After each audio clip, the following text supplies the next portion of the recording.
안녕하세요. 오늘도 사연살롱을 찾아주셔서 감사합니다.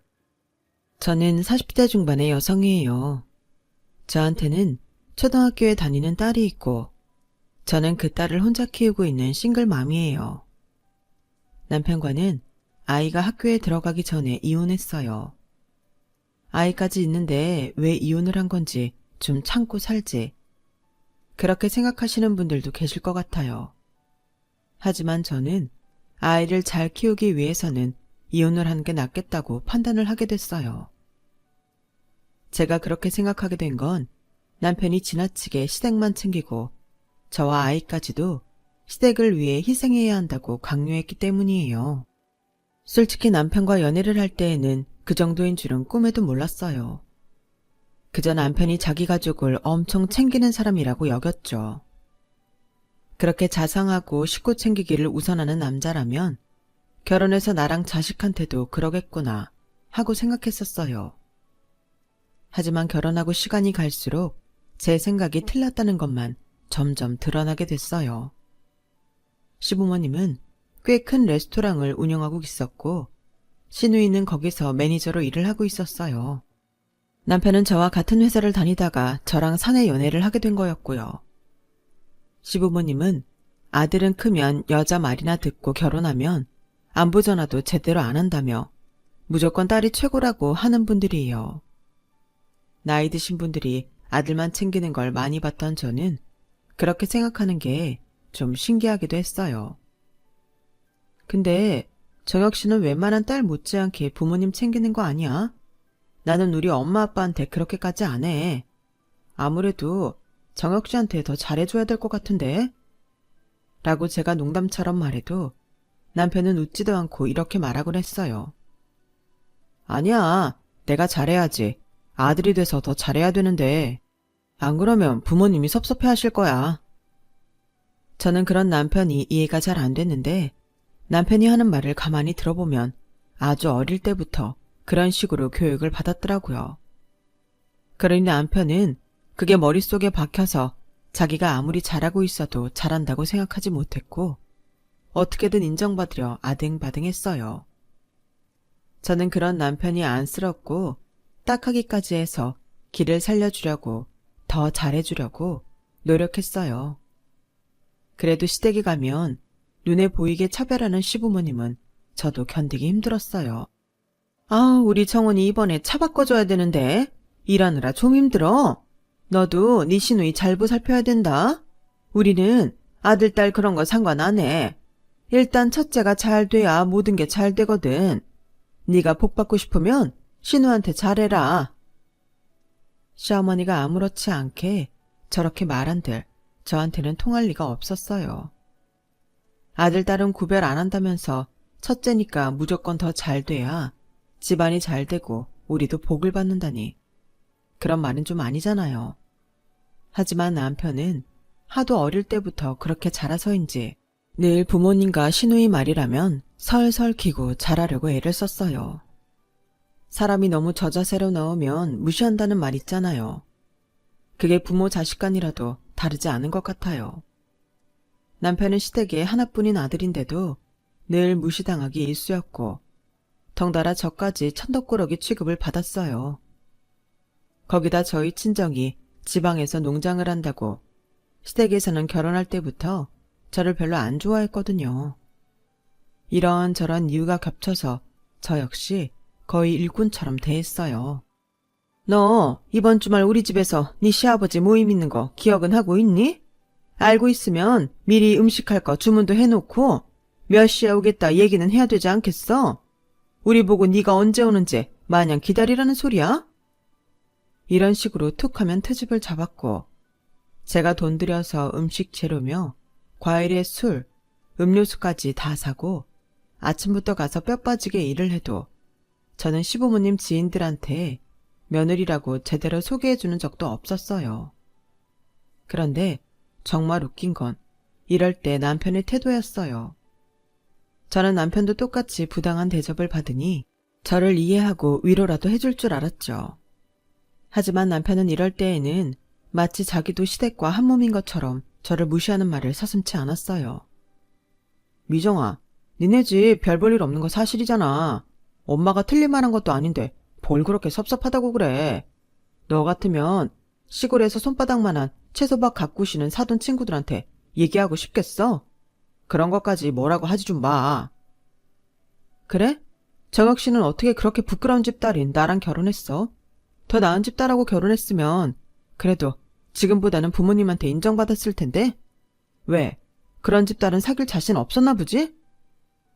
지금 나한테 빈정대는 거야?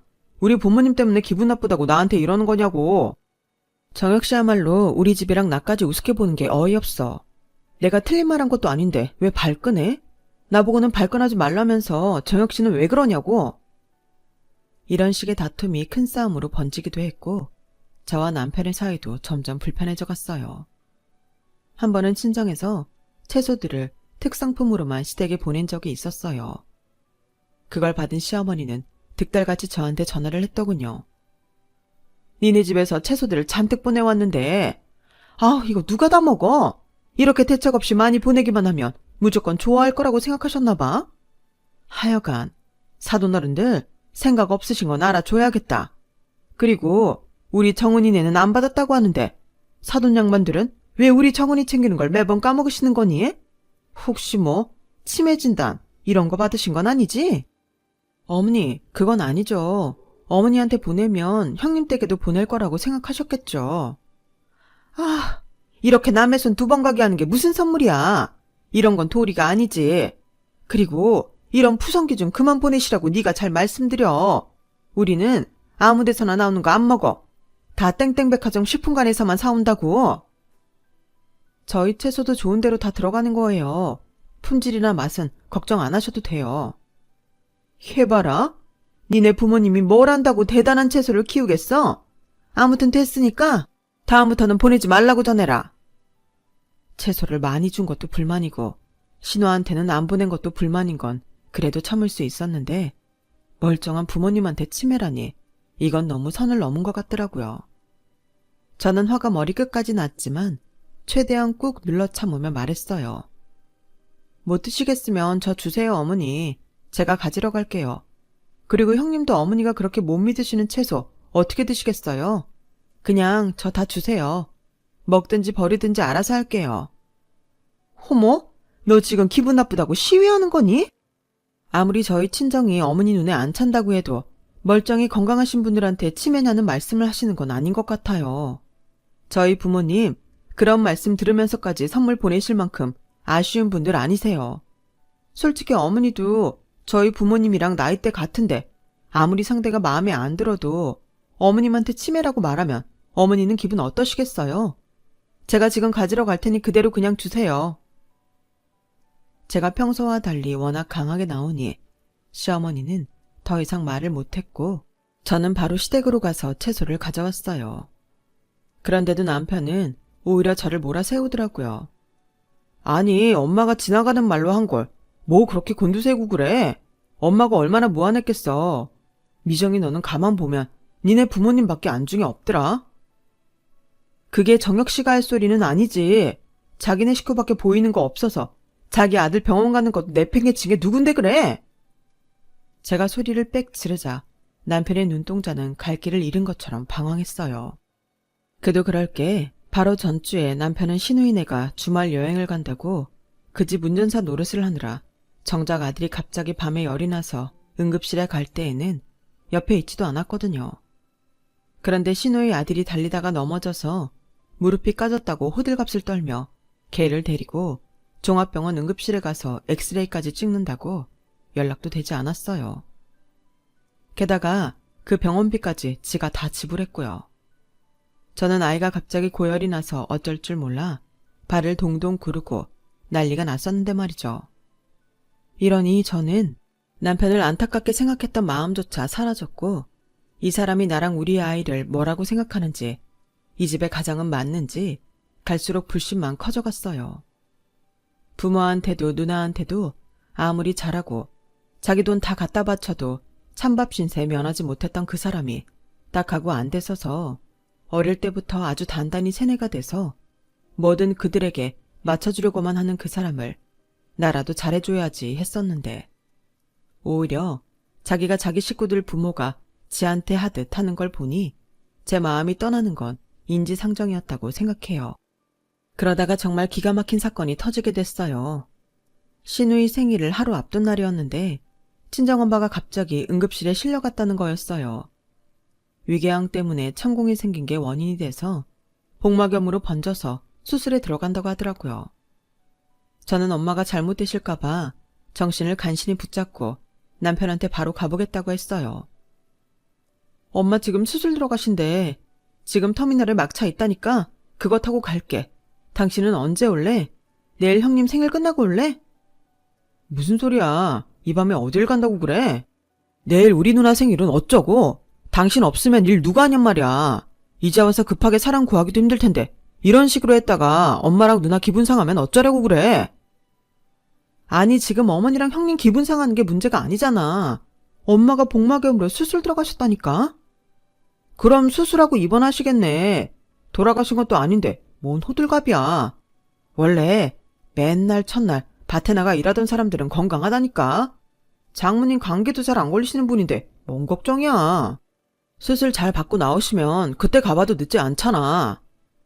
야, 넌 그게 네 장모한테 할 소리니? 네 엄마가 실려갔대도 이렇게 말할 수 있어? 조카 무릎 까진 것 때문에 5만 호들갑다며 엑스레이까지 찍게 하고 그 돈까지 전부 다 네가 낸 호구야. 그게 네 입에서 나올 말이냐고. 뭐? 야, 너 호구? 와, 이제 막 나가자는 건가? 이런 식으로 천박한 인성이 본색을 드러내는 거네. 역시 엄마 말이 맞았어. 천하게 반일이나 하던 거 어디 안 갈 거라고 했는데. 그럼 그렇게 잘난 이네 식구는 네가 알아서 챙겨. 네가 내일 가서 일을 하든지 알아서 하라고. 나는 천박해서 더는 니네 집 가서 일 못하겠으니까 가서 우리 엄마 챙겨야겠다. 알았냐? 저는 그동안 참고 참았던 울분을 다 터뜨리고는 자고 있던 아들까지 깨워서 짐을 대충 챙겨 집을 나왔어요. 고속버스를 타고 친정 식구들이 있는 병원으로 향하는 내내 서름과 분노가 복받쳐서 아들을 무릎에 눕히고 재우면서 계속 눈물을 흘렸네요. 제가 병원에 도착했을 때는 엄마는 수술이 끝나 병실로 옮겨져 주무시고 계셨어요. 천만 다행으로 수술은 잘 됐다고 하네. 조금만 늦었어도 더 큰일 났을 텐데 그래도 때 맞춰 왔다고 의사가 그러더라. 너 이 시간에 안 왔어도 됐는데 아빠가 괜히 전화했나 보다. 그런 말이 어딨어. 전화 잘했어 아빠. 엄마 그렇게 급하게 수술 들어가신다는데 당연히 와봐야지. 저는 아이를 친정에 데려다 놓고 다시 병원으로 와서 계속 엄마 옆에 있었고 엄마가 퇴원하실 때까지 친정과 병원을 왔다 갔다 하며 집안일도 챙기고 엄마 병간호를 했어요. 그때 제가 눈여겨본 게 있는데 아들 녀석이 집에서 있을 때보다 훨씬 편하고 즐거워 보였다는 거였어요. 물론 외할머니가 아프시다니 어린 마음에도 시끄럽게 하면 안 된다는 걸 알았는지 병원에 와서는 조용히 있었지만 친정에서는 외할아버지, 외삼촌, 외숙모 사랑을 받으며 신이 나서 종종거리며 다니는 게 집에서 늘 아빠가 무슨 말만 하면 고개 숙이던 것과 너무 다르더라고요. 저는 그때 처음으로 과연 내가 이대로 결혼 생활을 유지하는 게 무슨 의미가 있을지 생각했던 것 같아요. 남편은 엄마가 퇴원하고 나서야 뒤늦게 쭈뼛거리며 나타나서 건강하시라고 인사를 하더니 저보고 얼른 올라가자고 재촉을 하더군요. 마음 같아서는 확 친정에 눌러 앉고 싶었지만 그랬다가는 이제 막 몸이 회복되기 시작하시는 엄마도 걱정하실 것 같았고 친정 식구들한테도 폐가 될까봐 정말 억지로 집으로 돌아왔어요. 그런데 얼마 안 가서 남편과 시댁한테 완전히 뒤통수 맞는 일이 벌어지고 말았어요. 항상 저와 아들한테 싸늘하기만 했던 시댁 식구들이 웬일로 저희 전부 저녁 초대를 하더니 극진히 대접하더라고요. 게다가 단 한 번도 우리 아들 용돈 줘본 적 없던 시아버지가 준서야 라고 이름까지 부르며 용돈에 장난감하고 책 선물까지 주는데 이게 꿈인가 싶어 얼떨떨 하더라고요. 오늘 무슨 날인가요? 갑자기 저희한테 너무 잘해주시니 뭐라고 해야 좋을지 모르겠네요. 올케는 무슨 그런 말을 해. 우리가 너무 바쁘니까 그랬던 거지. 누가 들으면 우리가 올케네 홀대라도 한 줄 알겠네. 사실 홀대한 게 맞는데 언제 그랬냐는 듯 시치면까지 떼며 우리한테 하하호호 얼굴 보며 웃어주니 무슨 도깨비 장난 같았어요. 그리고 저는 시댁 사람들이 왜 그랬는지 일주일도 안 돼서 알게 됐죠. 시댁 레스토랑 운영이 어려워져서 자금을 빌리는 것도 힘들어지니까 남편이 저희 집을 담보로 은행에서 대출을 받아 시부모님한테 줬던 거였어요. 그것도 1년 전에요. 저는 정말 전혀 모르고 있는 일이었어요. 거기에 더해 남편은 정말 천청병력 같은 이야기를 했어요. 누나가 그 돈 관리를 했는데 아무래도 갚기 힘든가 봐. 그래서 이 집 팔아서 대출금 갚고 남은 걸로 조그마한 월세 얻으려고 해. 그럴 돈은 되더라. 그걸 지금 말이라고 해? 나 모르게 이 집 담보로 대출 받아 전부 바치고 그 돈도 못 갚겠다고 해서 대출 갚으려고 이 집을 팔았다고? 대출금 어차피 당신이 매달 갚고 있었으면 그렇게 해도 될 텐데 왜 그런 일을 벌인 거야? 제가 꼬치꼬치 캐물으니 남편이 실토하는데 저는 정말 혈압이 올라 쓰러질 뻔했어요. 신우이 남편이 실직을 해서 몇 개월째 백수인데 신우는 더 큰 아파트로 이사간다고 계약을 했다는 거였어요. 아니, 자기가 일하는 부모님 레스토랑도 힘들고 남편도 백수가 돼서 언제 재취업될지 모르는 마당에 더 큰 아파트로 이사를 간다니. 그것도 정신 나간 거지만 그 돈을 대주겠다고 아파트까지 판 남편은 더 미친 것 같았어요. 여기 파니까 누나 돈 딱 빌려주고 우리 월세 보증금 되더라고. 그래도 그동안 이 아파트가 오르긴 했네. 당신, 나는 정말 이해가 안 되는데 우리를 뭐라고 생각해?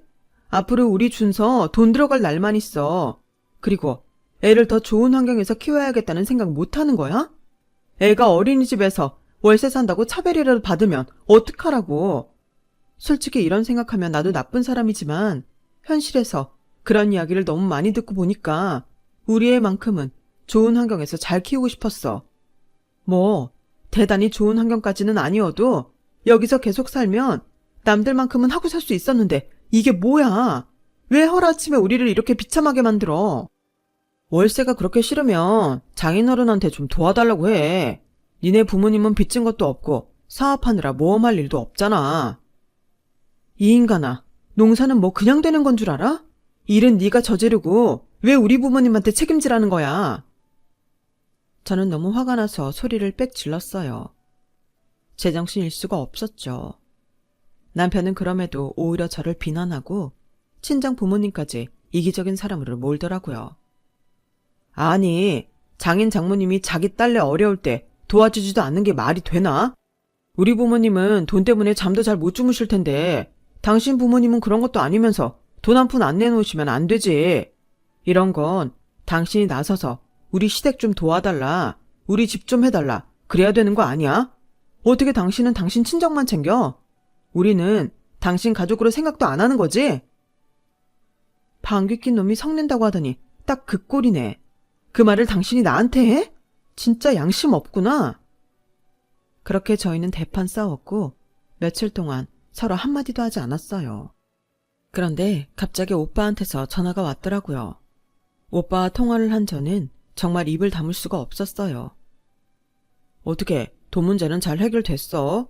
매제가 전화와서 니네 갑자기 이사가게 됐는데 돈이 모자라는데 나한테 도와줄 수 없겠냐고 하도 사정사정해서 내가 엄마 아버지 모르게 그냥 1억 넣어줬어.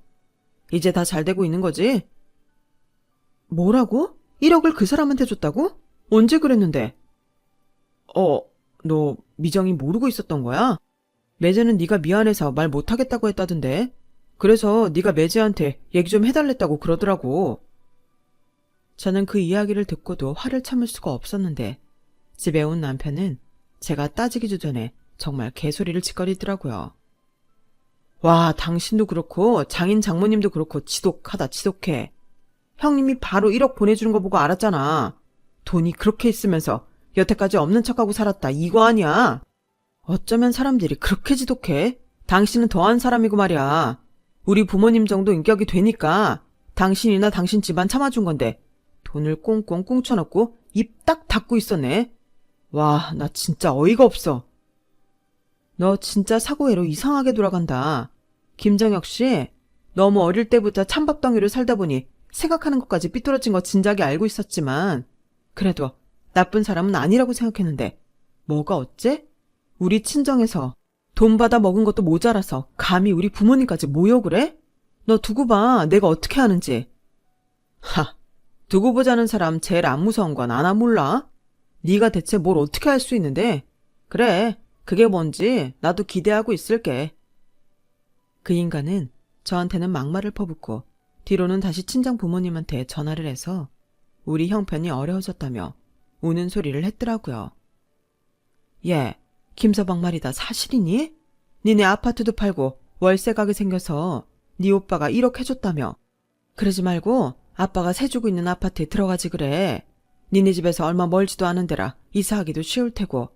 아빠가 그렇게 하라고 하시는데 아님 아파트 하나 사줄까? 엄마, 나 뭐 확인할 게 있는데 아파트 얘기 말고 혹시 그 사람한테 돈 보내준다고 한 거 있어? 당장 수중에 돈이 없다고 해서 네 아빠가 통장에 든 2억 보내시라고 하시는 것 같은데 왜? 그거 나한테 보내고 절대 그 사람 통장에 넣지 말라고 해. 자세한 얘기는 나중에 할 테니까 일단은 그렇게 해줘. 그런데 남편은 아빠가 아파트를 해주실 거라는 얘기를 이미 시댁에까지 했고 그걸 들은 시어머니는 화색이 돌아서 저희 집까지 직접 찾아왔더라고요. 저는 전과 다르게 호들갑을 떨며 친한 척하는 시어머니를 덤덤하게 보기만 했어요. 야, 어떻게 사돈한테 그런 아파트가 있었대니? 그 아파트 들어가기 싫으면 아파트 사줄 수도 있다고 한 게 정말이야? 아니 어쩌면 그렇게 밭일을 하면서 돈을 잘 모으셨어? 제가 전에도 말씀드린 것 같은데 어머니가 흘려들으셨나 봐요. 저희 친정 특수농작물 재배해서 땡땡 백화점보다 더 고급인 호텔로만 들어가고 웬만한 레스토랑에서는 사지도 못해요.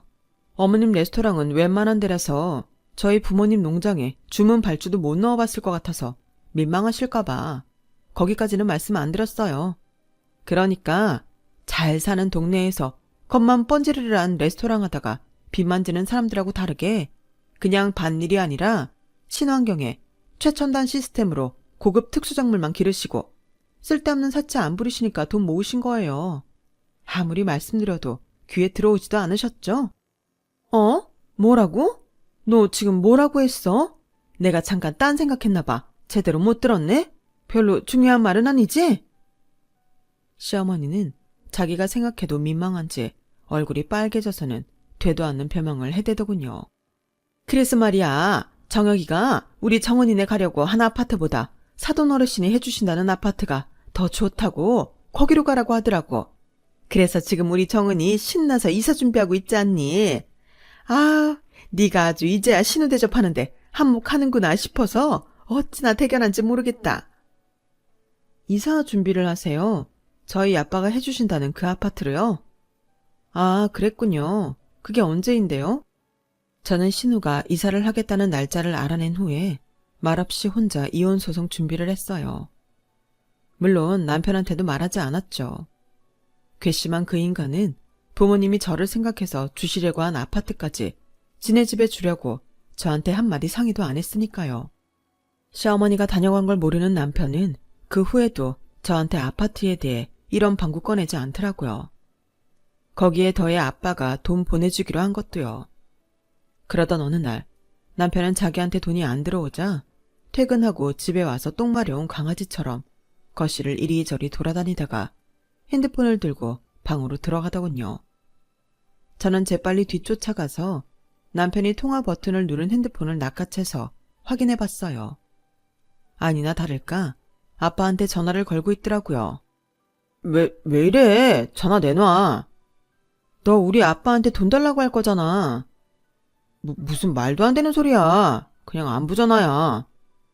네가 언제부터 우리 부모님한테 안부 전화를 했다고 그래. 네가 받기로 한 2억 내 통장에 있어.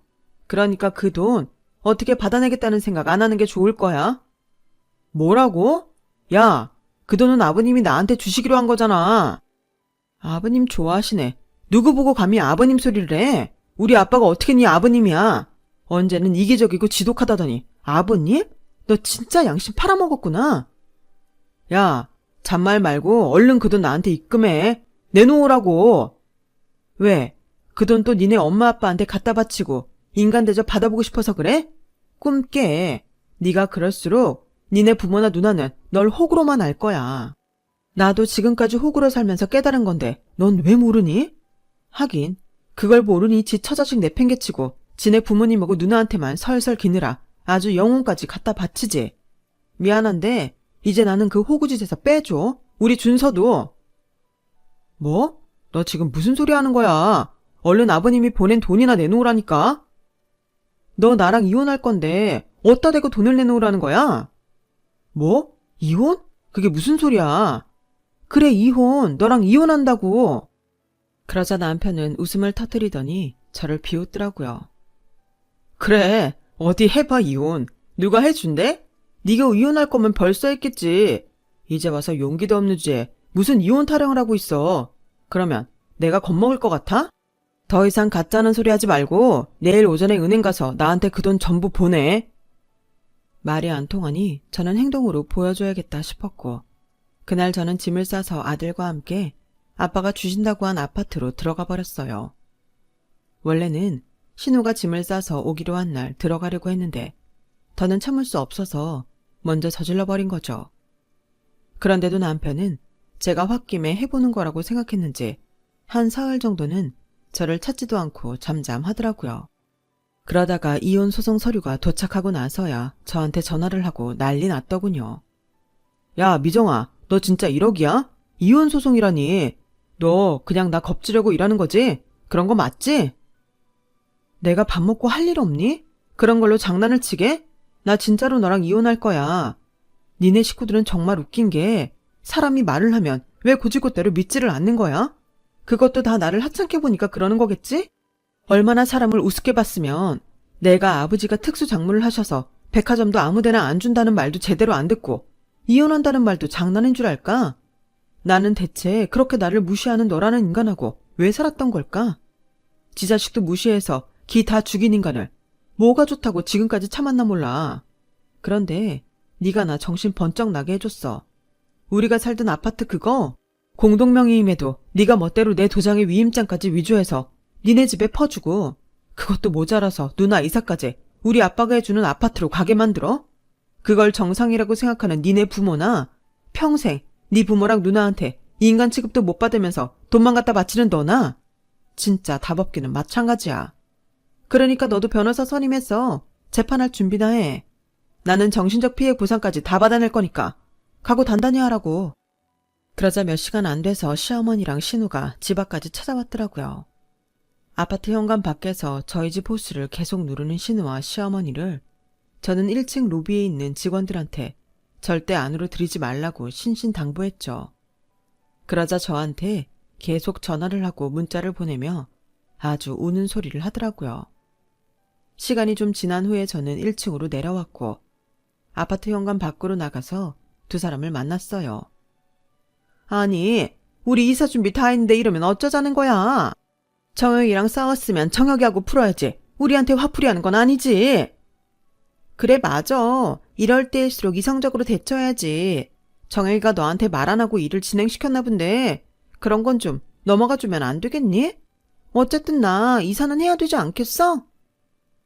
그 이사를 왜 우리 아빠 아파트로 하는데요? 맡겨놨어요? 우리 아빠가 아파트 얘기를 꺼낸 건요. 저랑 준서가 살 집이라고 생각해서예요. 아닐 것 같으세요? 그럼 저희 부모님하고 통화해 보시든가요. 예, 지금 네가 화가 많이 났나 본데 일단 진정을 좀 하자. 당연히 화가 나죠. 대체 뭐하는 사람들이길래 저를 호구로 보고 제 등에 빨대 꽂고 아파트의 돈에 다 빼먹으려 하는지 정말 이해가 안 되거든요. 그런 다음 저는 일부러 큰 소리로 지나가는 사람 다 들으라고 목이 터져라 외쳤어요. 우리 친정이 농장한다고 별 볼 일 없다며 그렇게 무시하고 여태까지 살 동안 며느리 대접 한 번 안 하고 얘, 너, 쟤 이딴 식으로만 부르더니 이제는 우리 아빠가 돈도 있고 이런 아파트도 있다는 거 알고 나니까 갑자기 호칭이 바뀌었네요. 아가요? 제가 무슨 당신 아가예요. 사람이 가만히 있고 호의를 베푸니까 만만해 보이고 모든 게 다 권리인 줄 알았죠? 그러고 있는데 저만 치해서 헐레벌떡 뛰어오는 남편놈이 보이더군요. 저는 그 인간이 도착하자마자 더 큰 소리로 말했어요. 김정혁, 지 부모 입만 입이고 지 누나네 식구 귀한 줄만 알고 정작 자기 아내랑 자식은 지들 식구가 무시하는 그대로 똑같이 무시하면서 지 자식 밤중에 열이 나서 아픈데도 전화는 안 받고 지 조카 무릎 까진 건 엑스레이까지 찍고 장모님 복막염으로 응급실 실려갔다는데 반일하는 사람들 건강하니까 가지 말고 네 누나 생일 잔치에서 일이나 하라고 해놓고 누가 누구더러 이기적이라고 해. 이렇게 말하고 보니까 정말 지금까지 너라는 놈하고 산 내가 병신이고 호구다. 너 우리 오빠한테 받아간 1억 당장 내놔. 안 그러면 나 너 고소하고 네 월급 다달이 빼갈 테니까 그런 줄 알아. 그리고 앞으로 네 부모랑 누나한테 호구 노릇 하고 싶으면 네 능력만큼만 해. 왜 남의 집 재산까지 다 털어서 니네 식구한테 주는 건데 남의 돈은 돈도 아니냐? 그러자 지나가는 사람들하고 아파트 경비 직원들까지 나와서 저희를 보며 수근거렸고 남편과 시어머니 그리고 시누이는 사람들 눈초리가 신경 쓰였는지 더 이상 별말하지 않고 꽁무니가 빠져라 지들 집으로 돌아갔어요. 저는 다음날 다시 짐을 싸서 아들과 함께 친정으로 돌아왔어요. 남편은 제가 아파트에도 없고 친정으로 가버린 걸 알고는 그때야 큰일 났다고 생각했는지 친정 근처까지 와서 저를 기다리더라고요. 그러더니 아주 착한 척을 하며 생쇼를 하더군요. 내가 당신 기분을 너무 몰라줬던 것 같아. 당신이 준서 데리고 나가버리니까 집이 집 같지도 않네. 우리 준서 이런 데에서 지내본 적도 없을 텐데 힘들 거 아냐. 아이를 생각해서라도 당신이 이러면 안 되잖아. 내가 미우면 나만 미워해. 다른 사람들까지 불편하게 하지 말자. 저는 이 인간이 이렇게까지 남한테 잘못을 떠넘기기까지 할 만큼 교활하다는 걸 전에는 미처 몰랐어요. 열이 받은 제가 남편한테 한 소리 하려고 할 때였어요. 그때 갑자기 누가 다다다 뛰어오더니 남편의 무릎팍을 팍 치고는 제 뒤로 숨는 거였어요. 바로 우리 아들이었어요. 아빠, 왜 엄마 괴롭혀? 난 여기 너무 좋은데 왜 그런 식으로 말해? 외삼촌도 외숙모도 외할머니 외할아버지도 아빠보다 나 훨씬 예뻐하는데 아빠는 맨날 엄마 힘들게 하고 나한테도 모자란 녀석이라고 했잖아. 아빠 오지 마. 엄마한테 그러지 마. 그 말은 저뿐 아니라 아이를 데리고 산책을 나왔던 오빠까지 다 들어버렸어요. 오빠는 잔뜩 굳어진 얼굴로 당장이라도 한 대 칠 것처럼 남편을 쏘아봤고 남편은 어쩔 줄 모르고 고개를 다른 데로 돌렸죠. 왜? 겁나니? 좀 전처럼 한번 계속 그 잘난 입 나불 대보지 그래? 그래, 사실대로 말할게. 내가 당신 없으니까 불편해. 그러니까 이러지 말고 우리 다시 잘해보자. 응? 잘해볼 게 있긴 해? 그런 거 없잖아. 그리고 너 나 없어도 니네 피부치들만 있으면 되는 인간이야. 네가 지금까지 보여준 게 그거잖아. 오죽하면 준서가 저런 말을 다 하겠어. 어린 제가 뭘 안다고 그런 말을 하겠냐고. 그만큼 너는 아빠 자격이 없다는 뜻이야. 더는 와서 소란 피우지 말고 법정에서나 보자고. 네 얼굴 다시는 보고 싶지 않으니까. 알겠어? 그래도 가지 않고 우리 부모님한테 사정을 설명하겠다며 억지를 부리던 남편은 결국 오빠에게 떠밀리다가 새언니가 신고한 동네 경찰들한테 끌려서 파출소 신세까지 졌네요. 정말 마지막까지 정직하지 못하고 추한 모습만 보인 남편은 법정에서도 저와 이혼 못한다고 소란을 피우다가 쫓겨나기까지 했고 시어머니와 시아버지는 저희 부모님한테 제발 저를 설득해달라고 했다가 오히려 엄마한테 한 소리 듣기까지 했어요.